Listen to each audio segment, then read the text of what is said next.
como vai você? Seja bem-vindo a mais um Se Liga na Educação de Ciências. Eu sou Bruno Galvão, o seu professor de ciências. Eu vou falar com você agora, aluno do 8º ano do ensino fundamental, sobre clima e tempo. E quais são os objetivos principais desta aula? Eu gostaria que você, aluno, compreendesse a diferença entre clima e tempo.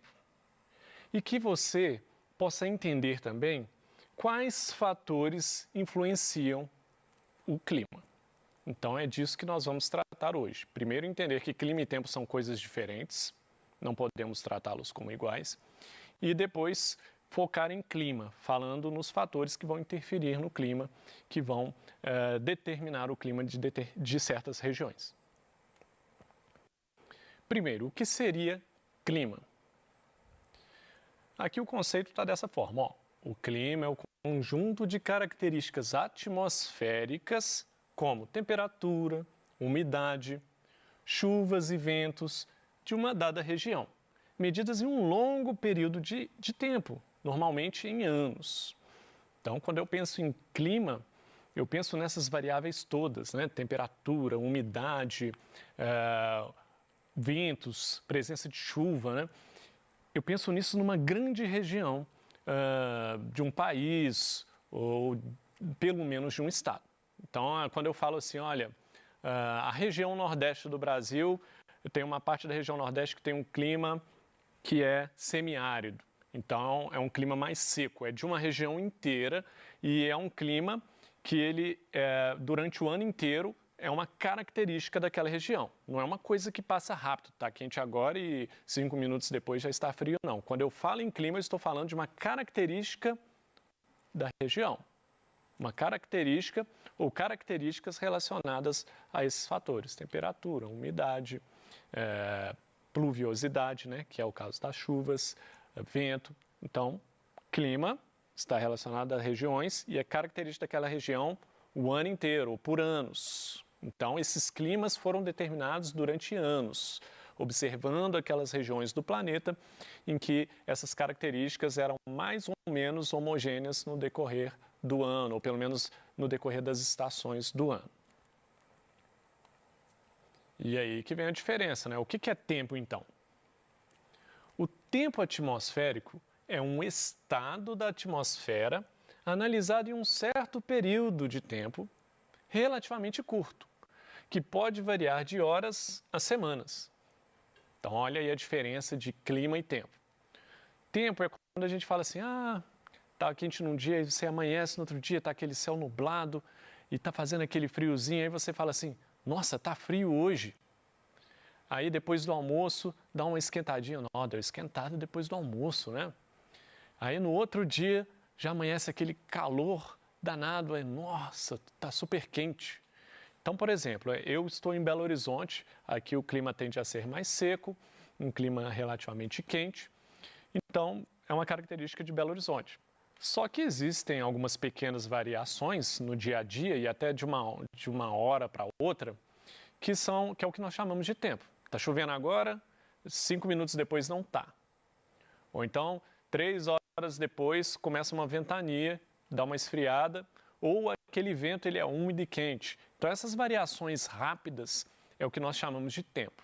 E eu acho que nós usamos isso certinho. No dia a dia é muito comum nós usarmos assim, nossa, hoje o tempo está quente, né? Hoje o tempo está frio. Nós não costumamos falar assim, hoje o clima está quente, hoje o clima está frio. Até em alguns casos, algumas pessoas usam sim. Mas o ideal de usar o termo clima é quando você está falando de uma região. Se você falar, ó, Belo Horizonte tem um clima quente e seco. Ok, você está falando de uma região, o termo clima é adequado. Agora, o dia hoje amanheceu chuvoso, então o tempo hoje também está um pouco frio, está chovendo e está frio. Aí você pode usar o termo tempo, que são períodos curtos. Bom, agora que nós já sabemos a diferença de clima e tempo, vamos ver alguns fatores que interferem no clima das regiões, né? Eu disse que grandes regiões podem ser caracterizadas de acordo com certas variações atmosféricas que vão definir o clima delas. Mas o que vai ajudar a definir esses climas? Quais fatores? Nós temos correntes oceânicas que vão influenciar no clima, nós temos massas de ar, nós temos latitude, altitude e vegetação. Então, aqui são algumas das características ou fatores que vão influenciar no clima de uma região. Vamos ver uma por uma, então. O que seriam as correntes oceânicas? Então, quando nós pensamos em oceanos, obviamente já vem à cabeça a água, né? Então, são massas de água dos mares e oceanos próximas à linha do Equador ou não, que vão influenciar no clima de uma região. Aqui eu estou citando o seguinte, ó, que aquelas massas de água que estão próximas à linha do Equador, elas vão ser mais quentes. Portanto, causam evaporação maior da água e aumenta a temperatura e a umidade das regiões costeiras. Então, quanto mais próximo da linha do Equador, a tendência é essas correntes oceânicas serem mais quentes. Vamos pensar aqui rapidamente aqui no flip chart aqui. Vou colocar de azul o planeta Terra aqui. Eu vou representar o planeta Terra. Perdão pelo desenho. Até que a circunferência ficou boa, hein? América do Sul, tal. Estados Unidos aqui para cima. Tá, vamos supor aqui que está certinho, tá? Deu para ver que é o planeta Terra, né? E aí, a gente tem a linha do Equador. A linha do Equador, então, ela é uma linha imaginária que divide o planeta Terra ao meio. E essa linha do Equador, então, essa região toda próxima do Equador é a região mais quente da Terra. Então, as correntes marítimas, deixa eu pegar o azul aqui de novo, que são formadas aqui, ó, nesses oceanos, as correntes oceânicas, perdão, elas tendem a ser mais quentes. Obviamente, as correntes oceânicas formadas mais próximas dos polos, né, que são as regiões mais frias do planeta, tendem a ser mais frias. Essa que é a ideia aqui das correntes marítimas. Então, as correntes marítimas quentes, quando elas chegam numa região costeira, ou seja, numa região que entra em contato com o mar, essa região vai recebendo uma corrente oceânica quente, ela vai ficar mais quente, vai influenciar o clima dessa região dessa forma. E se chegar uma corrente oceânica, né, essa massa de água se movimentar e chegar próximo a alguma região costeira, vai tornar aquela região mais fria. Essa é a ideia, então, de correntes oceânicas. Aqui está um esquema. Eu fiz aquele desenho ali primeiro até para a gente identificar rapidamente aqui a América do Sul. Então, aqui tem algumas correntes representado de vermelho. As setas vermelhas estão mostrando correntes oceânicas quentes. E representadas de azul, essas setas azuis representam correntes oceânicas frias. Você vê que tem uma movimentação dessas correntes e muitas vezes elas se encontram.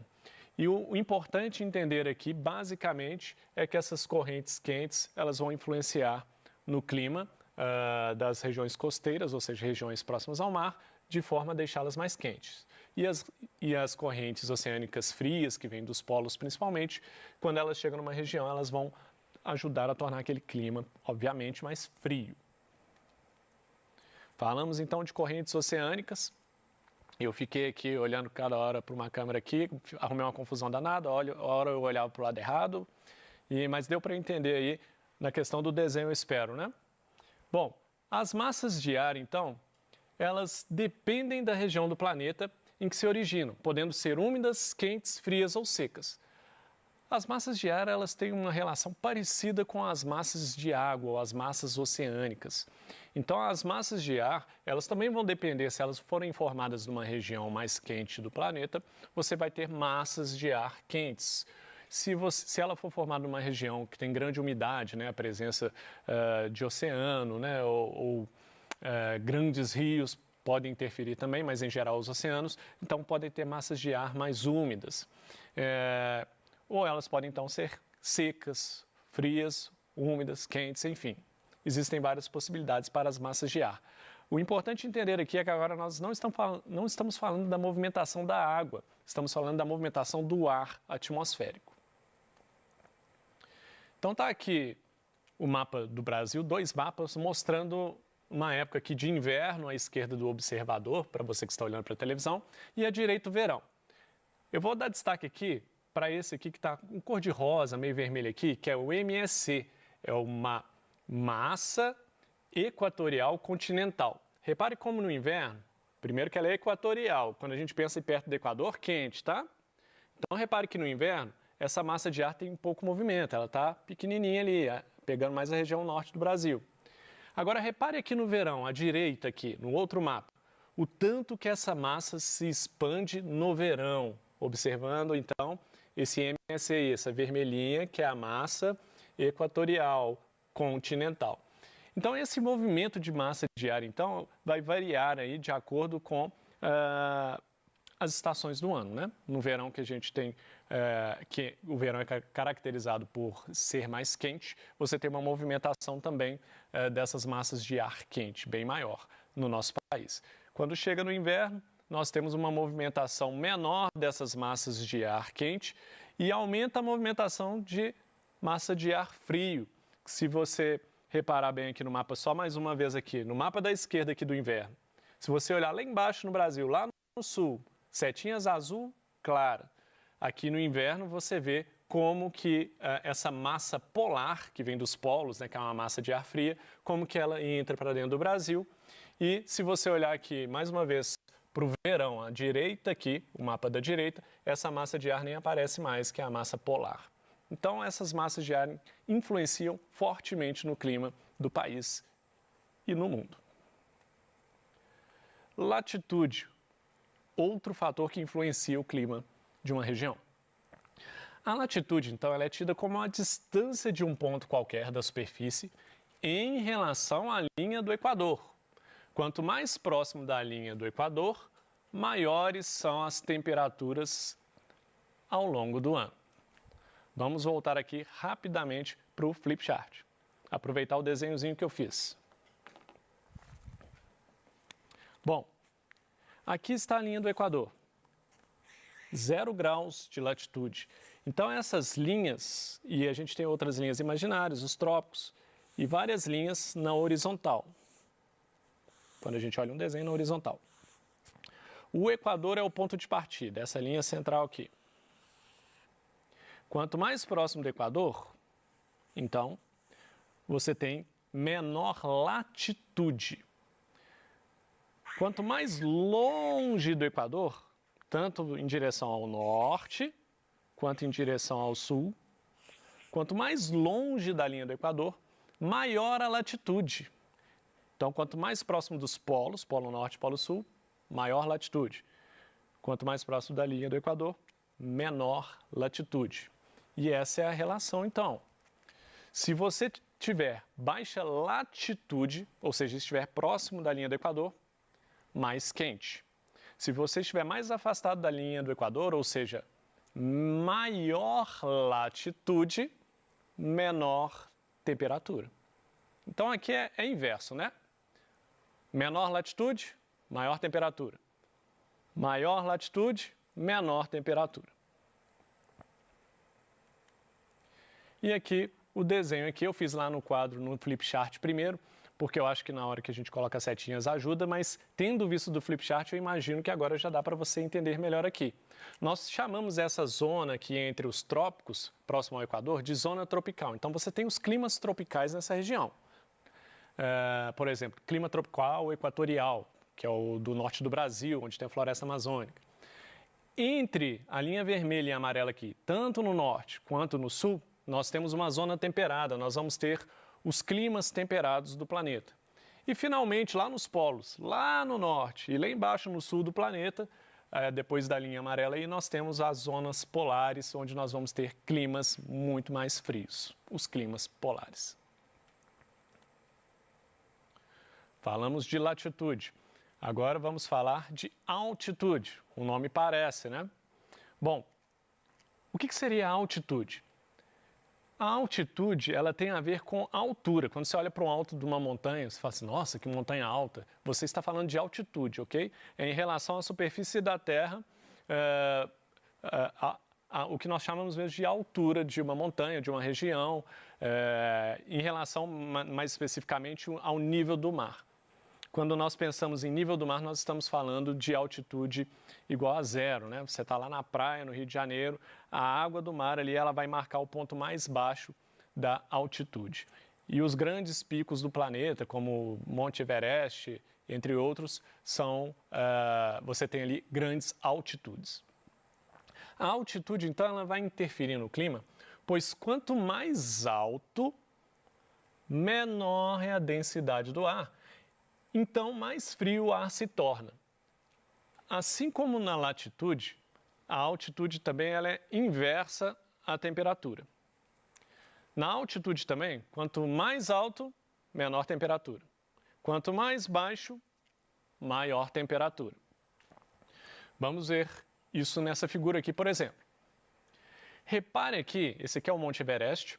Repare que você tem muito gelo lá na ponta. Quanto mais alto aqui nessa grande montanha, nesse grande pico, você tem a formação de gelo. Por quê? Quanto mais alto aqui, quanto mais no topo, mais próxima do topo dessa grande montanha, desse pico, mais frio faz. E repare aqui que na base desse pico, na região mais baixa, você não tem a superfície congelada. Então isso aqui mostra essa característica com clareza, como que a altitude interfere com o clima de uma região.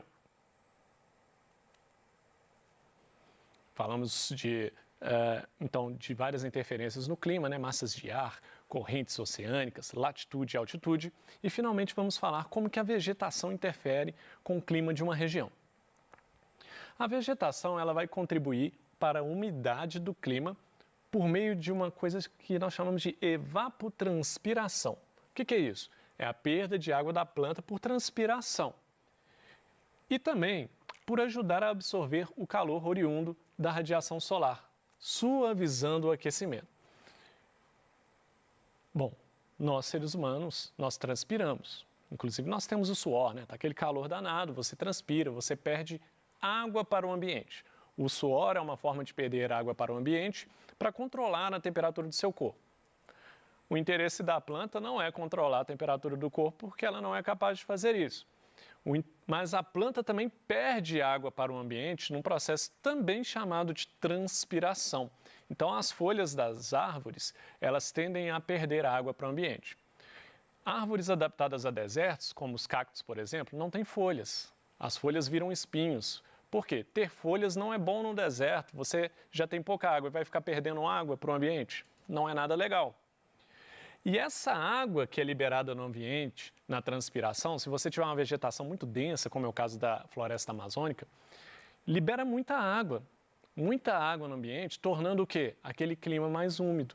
Quando a gente fala assim, olha, tem climas mais secos, climas mais úmidos, pode ser interferência ou da proximidade a regiões que têm muita água, como mares, mas pode estar relacionado também com a presença de vegetação, vai ajudar bastante a definir se o clima é seco ou úmido, e isso vai interferir até se vai haver um controle maior ou menor do aumento de temperatura naquela região.